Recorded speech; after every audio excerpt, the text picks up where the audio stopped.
কেমন আছেন সবাই? আশা করি ভালোই আছেন। এটা হচ্ছে ইতিহাস ও সামাজিক বিজ্ঞানের রিয়াল প্রশ্ন। এখন আমরা এই প্রশ্নগুলোর অ্যান্সার দেওয়ার চেষ্টা করব। তো সবার আগে প্রশ্নের অ্যান্সারগুলো পাওয়ার জন্য অবশ্যই চ্যানেলটি সাবস্ক্রাইব করে আমার সাথেই থাকতে হবে। ষান্মাসিক সামষ্টিক মূল্যায়ন 2024, ইতিহাস ও সামাজিক বিজ্ঞান, ষষ্ঠ শ্রেণী। মূল্যায়ন প্রজেক্টের নাম দায়িত্বশীল ভূমিকায় আমি। তো আমরা কাজ 1 দেখব। চলো সহপাঠীকে জানি। প্রশ্নমালা তৈরি। আমরা একজন সহপাঠীর পরিবার ও এলাকা বিষয়ক তথ্য সংগ্রহ করব বৈজ্ঞানিক অনুসন্ধান ধাপ অনুসরণ করে। আমরা এই কাজটি করব। তথ্য সংগ্রহের জন্য নিম্নোক্ত 2টি প্রেক্ষাপটে প্রশ্ন তৈরি করব। ভৌগোলিক প্রেক্ষাপট।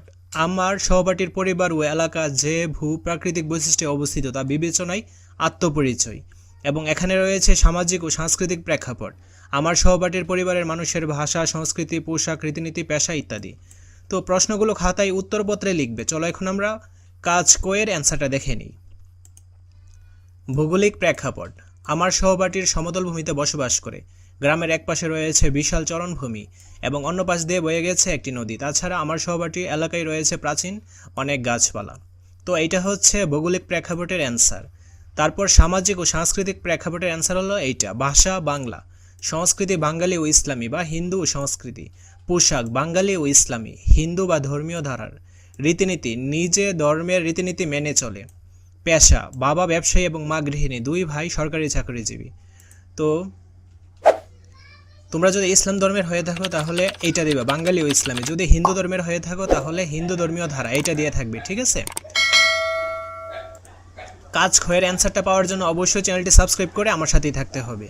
ধন্যবাদ সবাইকে। এখন আমরা কাজ খ এইটার অ্যান্সার দেখব। জোড়াই গঠন ও তথ্য সংগ্রহ। জোড়া গঠন করে সহপাঠীর কাছ থেকে সাক্ষাৎকারের মাধ্যমে তথ্য সংগ্রহের কাজটি করব।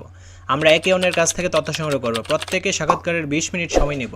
ফলে 2টি সাক্ষাৎকার 40 মিনিটের মধ্যে শেষ করব। এজন্য আমরা সহপাঠীর কাছ থেকে অনুমতি নিব। শেষ করার পর নিচের সতীর্থ মূল্যায়নের খাতায় লিখে পূরণ করব। তো চলো এখন আমরা খয়ের অ্যান্সারটা দেখে নিই। কাজ 1-এর খ। জোড়াই গঠন করে সহপাঠীর কাছ থেকে তথ্য সংগ্রহ। নাম আতিফ খন্দকার, পেশা ছাত্র, পরিবারের ধরন একক পরিবার, বসবাসকৃত ভূমির সমতল, ধর্ম ইসলাম, পছন্দের খেলা ফুটবল, পছন্দের খাবার ভাত এবং মাছ, শখ বই পড়া ও মাছ ধরা, ধর্ম ইসলাম, রীতিনীতি বাঙালি ও ইসলামী রীতিনীতি মেনে চলা। তারপর কাজ গ। তথ্য সাজাই। প্রাপ্ত তথ্যকে বিশ্লেষণ করে উপরে উল্লেখিত 2টি প্রেক্ষাপটে সহপাঠীর আত্মপরিচয়ের বিবরণ লিখো। কাজ গ। ভৌগোলিক প্রেক্ষাপট। আমার সহপাঠী বসবাস করে সমতল ভূমিতে। সমতল ভূমিতে বসবাস করার কারণে তার আশেপাশে রয়েছে বিশাল চরণভূমি। গ্রামের এক পাশে রয়েছে বিশাল বিশাল গাছের একটি ছোট বন। সামাজিক ও সাংস্কৃতিক প্রেক্ষাপট। সে বসবাস করে থাকে একক পরিবারে। তার বাবা নিম্ন আয়ের একজন চাকরিজীবী এবং মা গৃহিণী। সে বাঙালি ও ইসলামী সংস্কৃতি রীতিনীতি মেনে চলার চেষ্টা করে। পাশাপাশি সে বাঙালি পোশাক পরতেই বেশি স্বাচ্ছন্দ্য বোধ করে থাকে। তারপর ঘ। সতীর্থ মূল্যায়ন। পুরো কাজ শেষে আমরা সহপাঠীর কাজের মূল্যায়ন করব। এজন্য নিজের ছকটি আমরা খাতায় তুলে কাজটি করব। তো সতীর্থ মূল্যায়ন রুবিক্স। আমরা এখন এই ছকটা ফিল আপ করবো। চলো এখন আমরা এর অ্যান্সারটা দেখে নিই। আমার সহপাঠীর নাম স্বাধীন ভূঁইয়া। ID rule 12। তো প্রথমটা হবে হা, দ্বিতীয়টা হা, তৃতীয়টা হা, চতুর্থটা না, পঞ্চম হা, ষষ্ঠ হা, সপ্তম হবে হা, অষ্টম হবে না। পরবর্তী পর্বের ভিডিওগুলো পাওয়ার জন্য অবশ্যই চ্যানেলটি সাবস্ক্রাইব করে অল নোটিফিকেশন অন করে রাখতে হবে, যেন ভিডিও ছাড়া মাত্রই সবার আগে তোমাদের কাছে পৌঁছে যায়। ধন্যবাদ সবাইকে।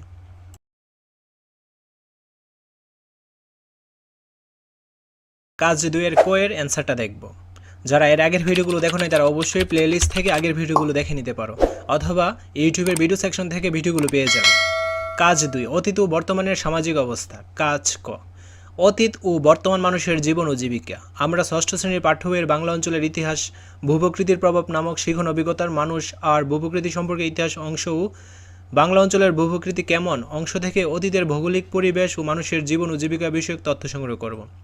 সেই সাথে আমরা ইতিমধ্যে সহপাঠীকে প্রশ্ন করে যে তথ্য পেয়েছি তার ভিত্তিতে নিচের ছকটি খাতায় লিখে পূরণ করব। লক্ষ্য করব যেন অতীত ও বর্তমান মানুষের জীবন ও জীবিকার তুলনা আমরা ছক 1-এ ব্যাখ্যা করে লিখি।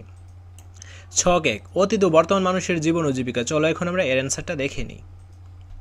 তো অতীত ও বাংলা অঞ্চলের জীবন ও জীবিকা, এইটা হচ্ছে এর অ্যান্সারটা। অতীতে বাংলা অঞ্চলের মানুষ খুব সংগ্রামী মানুষ ছিল। তারা প্রাকৃতিক বিভিন্ন বিপর্যয় করার মাধ্যমে নিজেদের জীবন ধারণ করত। তাদের প্রধান পেশা ছিল কৃষিকাজ। তাছাড়া তাদের আয়ের প্রধান উৎস ছিল নদীতে মাছ ধরা ও বন জঙ্গল থেকে নিজেদের খাবারের প্রয়োজনীয় উপাদান সংগ্রহ করত। যোগাযোগের জন্য তেমন ভালো কোনো মাধ্যম ছিল না। বর্তমানে বাংলা অঞ্চলের জীবন ও জীবিকা। তো এর অ্যান্সারটা হলো এইটা। বর্তমানে বাংলা অঞ্চলের মানুষের জীবন অনেকটা সহজ ও সাবলীল হয়ে গেছে।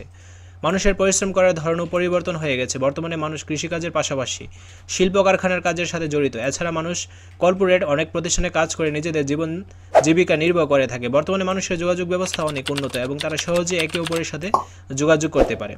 তো পরবর্তী কাজের অ্যান্সারটা পাওয়ার জন্য অবশ্যই চ্যানেলটি সাবস্ক্রাইব করে অল নোটিফিকেশন অন করে রাখতে হবে, যেন ভিডিও ছাড়া মাত্রই তোমাদের কাছে সবার আগে পৌঁছে যায়। ধন্যবাদ সবাই।